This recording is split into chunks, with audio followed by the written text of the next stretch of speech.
Unbelievable. Chelsea win 1-0 against Manchester City in the Champions League, and they are champions. We've got the entire reaction, recap, analysis, and much more with Jimmy Conrad as we discuss Thomas Tuchel as he is Pep Guardiola's Kryptonite. Chelsea win 1-0 against Manchester City.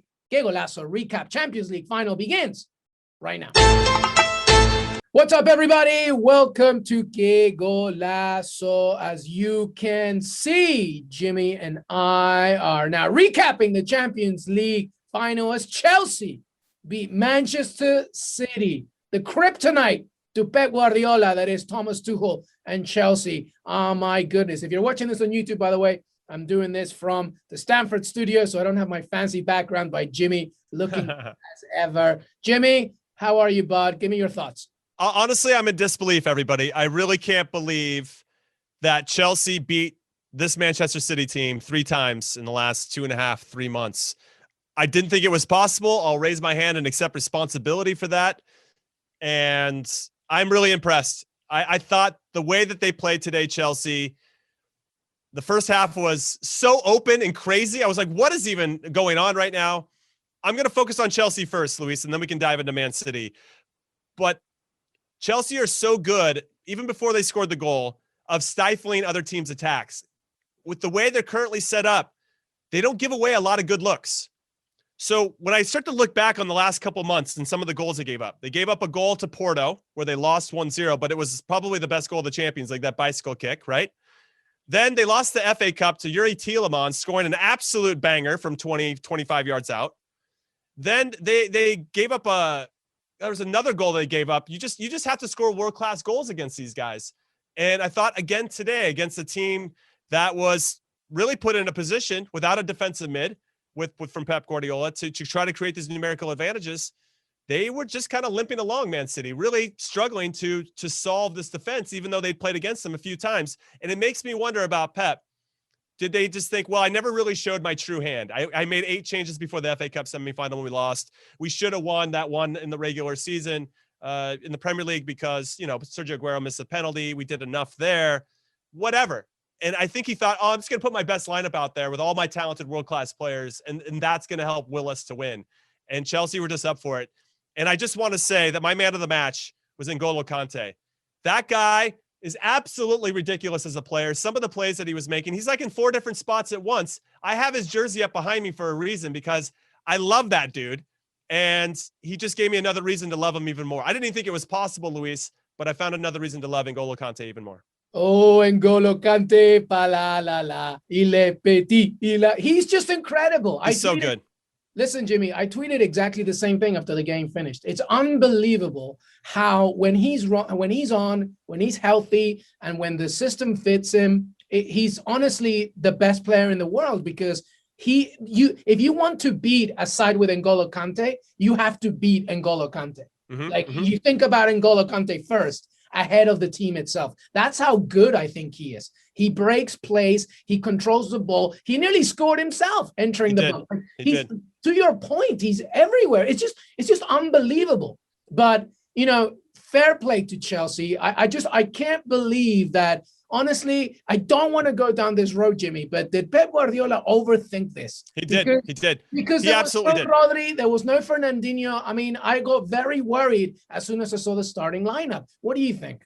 I agree with you. I wanted to give Chelsea their due and obviously give a shout out to Thomas Tuchel, who has to be considered one of the best managers in the world. I don't know how else you could say it, right? For him to take over a team mid-season, to deal with all the stuff he did at PSG and to be able to unlock. It just felt like good timing where Chelsea needed a little bit more structure and Tuchel needed a team that really fit his playing style. It's like a marriage made in heaven.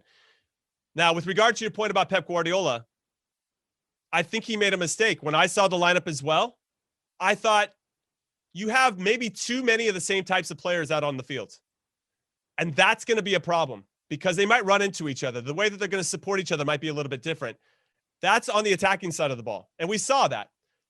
In fairness, though, Chelsea are very good at kind of blocking those passing lanes and getting in those areas where City like to set up shop. They're definitely, you can tell they've been prepared and have been thinking about how they're going to do it.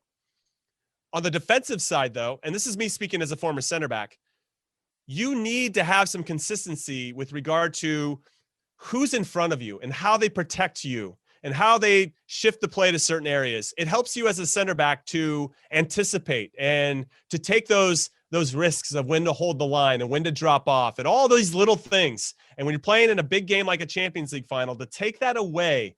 Now, this is a crazy thing to liken it to, but in the World Cup in 2014, it still drives me crazy. We had Kyle Beckerman sit in front of let's talk about the U.S. men's national team, in front of our back four for the 3 group stage games. Okay, we play Belgium in the round of 16, and we get out of the group of death. We play Belgium in the round of 16. Jurgen Klinsmann elects to take him out, okay, and put in Jeff Cameron because Jeff Cameron played against Fellaini a couple times in the Premier League. Just the most ridiculous argument to make.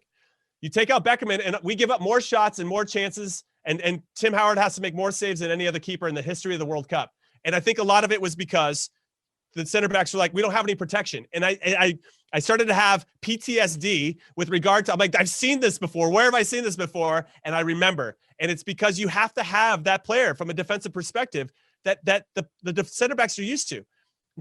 So this is what pisses me off too. I said at halftime when I was watching this, you have to bring on Fernandinho now. That's what I said too. That's what I said over here. Exactly. If you're going to make that change, Luis, if you're going to make that change, you make it there. You make it at halftime. You make it there. And that's exactly what I said. Yeah. The fact that he made it at the 63rd minute was ridiculous. Ridiculous. Yeah. I literally was saying that word for word. It's like, it's honestly the most ridiculous thing. Why are you making that decision right there? Because it was a reaction to Pulisic coming in? No, you have to make it at halftime because you got to protect your back four. It's unbelievable that he didn't do that. For me, it's an acknowledgement that he made a mistake. And if you're going to acknowledge it at halftime. Yeah, why wait till the 63rd minutes?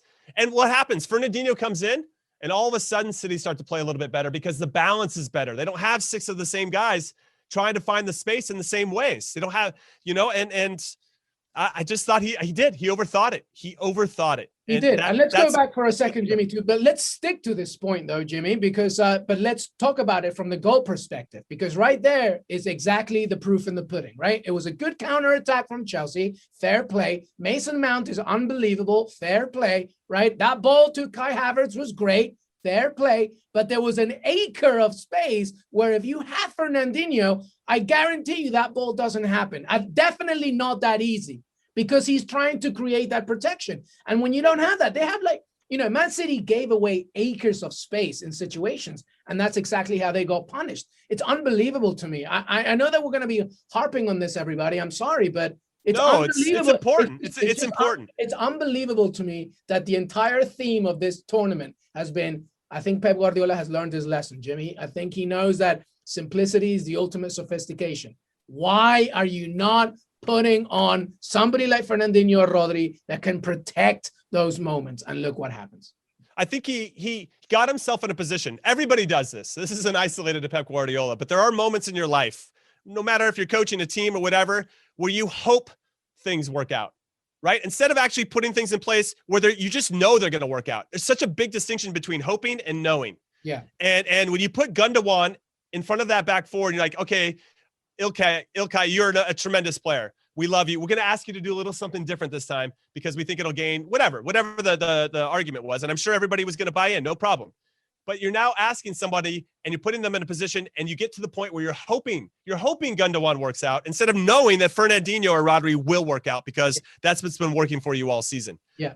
And the fact, to your point, that is an unacceptable goal to give up for a team of City's quality. A run inside the gap between what's Zinchenko doing? I'm not a big fan of Zinchenko today. I thought Cancelo probably would have been a better fit. No, he made a few mistakes, Zinchenko. He did. It was like too casual on that one. He was trying to hold the line. Diaz had dropped off. Just there's a lack of awareness there. His timing was. You got to track the runner there. Sometimes when there's going to be plays during a game where things are going to break from a team shape perspective. And you just have to understand it, recognize it, and make the play. Sometimes you're going to have to make some runs that you don't want to make. That's the game, right? Yeah. Who's going to suffer and actually make those plays? And that was the difference. We're talking about the finest of margins. Now, that said, I do want to get back to Chelsea. Their effort and their desire and the pride that they were taking in defending was tremendous the whole game. Thiago Silva goes out, no problem. Christensen comes in. got it solved, right? Thiago Silva, much better player, a little bit more class to his game in almost every single facet, but Christensen comes in and they don't miss a beat. And I don't think City actually really put them under pressure in any meaningful way. This is where the Harry Kane to City talk could prove to be a little bit more valuable, where Pep could go in and say, hey, listen, we actually probably need a big, giant, strong number 9, because when we are losing games, we need somebody to whip crosses in. We can't keep whipping them into cute as a button 5'5" midfielders. You know, like Jimmy, that's what I told Ian after the game, that now they got to go hard on somebody like Harry Kane. You can't just be so cute, especially against a team like Chelsea that knows how to protect when you don't have a natural number 9. But listen, let's give fair play to Chelsea. Unbelievable. Thomas Tuchel comes in January, and you know they have Champions League anyway because they ended 4th, right? They got to an FA Cup semifinal. Fair enough. They lost against Leicester City, but just the overall strategy and the overall way that now Chelsea look like is really great. And Tuchel, at the very least, has done this. He's given them an identity, which is what we were crying out with Frank Lampard, and now they're the winners of the Champions League because they knew at the very least who they were. And Tuchel didn't get cute. Tuchel didn't become complicated. He simplified the moment and he said, this is what we're going to do. We're going to stick to it. And they followed through. And it's unbelievable. Well done, Edouard Mendy, by the way. First African goalkeeper to win the Champions League. Bruce Grobbelaar won it with Liverpool in 1984 when it's the European Cup. But Mendy was so emotional at the end, just tremendous. I don't know. Overall, everybody. Rudiger was fantastic. Everybody. Very good. I thought Chilwell was excellent. I mean, him getting up and down, I thought he did a very good job of getting out to Riyad Mahrez quickly and putting him under pressure, getting his head down so he couldn't just pick up his head and do whatever he wanted. Little things I saw from Chelsea, they were doing those little things that win games. And even though they I felt like lost a little bit of that, or they looked a little tired over the last few weeks, and they dropped 3 out of their last 4, and obviously we're heartbroken to lose the FA Cup.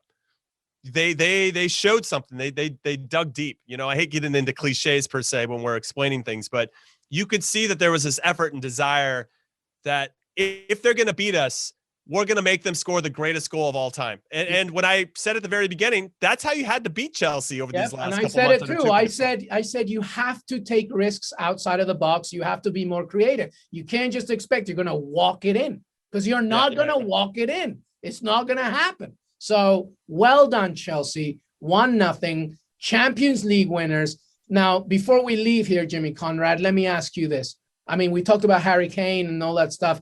What does Man City do now? What does Pep Guardiola do this summer? Because the coveted title, you haven't won a Champions League without Lionel Messi. Like, that's still going to chase you. You're Premier League champions. Well done. But the Champions League is still not yours, Manchester City. So what happens now this summer? Well, if I'm Pep, initially I go get drunk. I don't know if he drinks or whatever, but I just you got to relax a little bit. Just throw back some beers. Just get wasted. Just got to release that pressure and that tension, that anxiety. Just let it go. And obviously your disappointment, massive disappointment, because you had the team. Kevin De Bruyne getting hurt didn't help them at all. We saw Antonio Rudiger dabble into the dark arts of defending. Like, he got hit in the face when he got hit in the shoulder. You got to love that. Very Sergio Ramos of him. He probably hey, Sergio, how did you get most a lot of the Champions League final? Show me what you did. He sent them the YouTube clip. He did. Take a look at this. This is what you need to do. So with regard, though, to City, I think at some point, Messi's not going to come at this point. I think he's going to stay with Barcelona for sure. So that's out of the equation. Realistically, I think you got to go get one of the big number 9s. I think you got to go try to get Harry Kane. You got to go try to get Erling Haaland. You need a big star striker. Because otherwise, and I know you'll have to tinker a little bit with regard to how you play, because it won't be the same if you bring in one of those big guys. A lot more is going to have to revolve around that particular player. But I think you need an option, even off the bench, of a proper number 9. And they just don't have it. Gabriel Jesus isn't that. Sergio Aguero's not that. They need somebody up top. Well, listen, and somebody that can really commit. It could be Harry Kane. It could be a whole bunch of people, but I don't know. I do think that Harry Kane is perfect for it because, and sorry, Tottenham fans, but because he's so mobile outside of the box, and he was one of the top guys in assists as well. So that is just the kind of person that they need. But I'm with you. They need a star number 9. Well, Chelsea, they look good. Now they're just going to build on. So what do they do now this summer? Because obviously Champions League is something that it's an amazing achievement, but obviously Roman Abramovich wants that Premier League title back again as well. So what do they do? What are they looking for? Yeah, great question. I think you take a look at what was working and what wasn't. Maybe you move Tammy Abraham on. You move on a couple other players. Azpilicueta, your back line, Thiago Silva, Antonio Rudiger. They probably have maybe one more season. So it's a good opportunity actually to say, hey, I need one more year from you guys. And then it's going to be like the next wave. So it's either Christensen, Zuma. It's unfortunate they let Tomori go to AC Milan. I think he would have been a nice choice to kind of fill in these gaps. Reece James will start to get more and more responsibility. Maybe he can tuck into that back three. They've got options. I don't know if Jorginho stays. I'm kind of curious about a couple things, and N'Golo Kante will. Now it's just like kind of, how do you get a little bit more out of what's already there, but then also adding a few pieces and maybe calling back some players on loan, because we know they have like 1,000 players out on loan, and trying to figure out and connect the dots in a certain way, and obviously continuing to give some of their top young players some opportunities as well. So it's a great time to be a Chelsea fan, and I'm a little jealous. Yeah, you can say that again. But well done, Chelsea. Hey, you know who Chelsea didn't beat twice? Aston Villa. We drew and beat them. So Pep, if you want some tips, Dean Smith is right there on your phone. You can just call him up. But well done, Chelsea. Champions League winners. Unbelievable. 1-0 against Man City. And Jimmy, this was our last Champions League episode. It doesn't mean that we're going away, because we got for 6 weeks.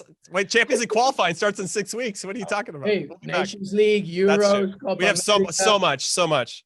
Listen, we're here. You're not. You can't get rid of us. We're like your annoying, greasy teenager. We're not going anywhere. So, Jimmy Conrad, final thoughts before we say goodbye.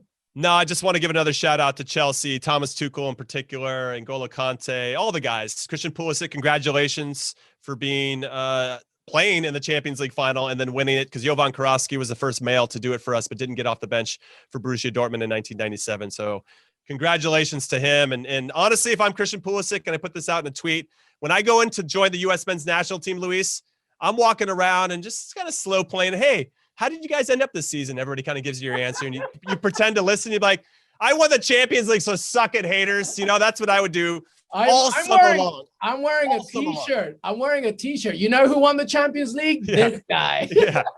Yeah, I won the Champions League. What did you ever do? So Exactly. It's amazing. I'm really happy for Christian, and obviously when you win something of this stature, they can never take it away from you, and I'm excited for him and just for the future of the US in general. But focusing on Chelsea, this is a great achievement. Thomas Tuchel deserves a ton of credit, and I'm really excited about what they're going to look like moving forward. Unbelievable. Jimmy Conrad, thank you so much, brother.